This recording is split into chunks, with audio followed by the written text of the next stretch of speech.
Меч со две острици е барањето на известувачот Томас Вајц. Европскиот совет итно да го разјасни статусот на протоколот со Бугарија, порачуваат експертите.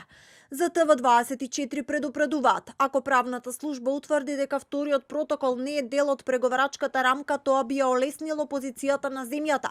Но доколку Брисел потврди дека тоа е составен дел од преговорите, процесот за евроинтеграција може да остане блокиран. Некое ново толкување во врска со валидноста на вториот протокол би можело да разјасни во колкава мера на овој начин историските прашања кои што реално не припаѓаат во преговарачкиот процес би се ставиле тамо, но од друга страна тоа е и нашиот најголем адут, затоа што можеме да лобираме кај државите членки дека ова би било огромен преседан. И тоа не само за нас, доколку историските прашања еднаш се вклучат, понатаму и Унгарија ќе има повеќе аргументи да побара вклучување во поглед на Украина. Европската перспектива останува жива, но Македонија мора да се соочи со низа проблеми ако сака да стане дел од европското семејство, вели Крстиновска. Според неа, Албанија и Црнагора, кои се сметаат за предводници во процесот на преговори со ЕУ, уживаат европска поддршка и позитивна перцепција поради тоа што на Унијата е потребна успешна приказна во регионот.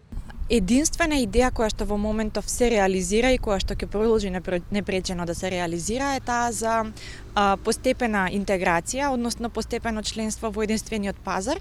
Таа е идеја која што ја турка на некој начин или Европската комисија преку планот за реформи и раст. И тука ние можеме да очекуваме дека доколку ги спроведуваме реформите, ќе имаме пристап до различни сегменти од европскиот пазар. Според Крстиновска, во процесот на проширување особено внимание треба да се посвети на иницијативата на председателот на Европскиот совет Антонио Кошта за укинување на принципот на едногласност или консензус во преодните фази од преговорите со ЕУ.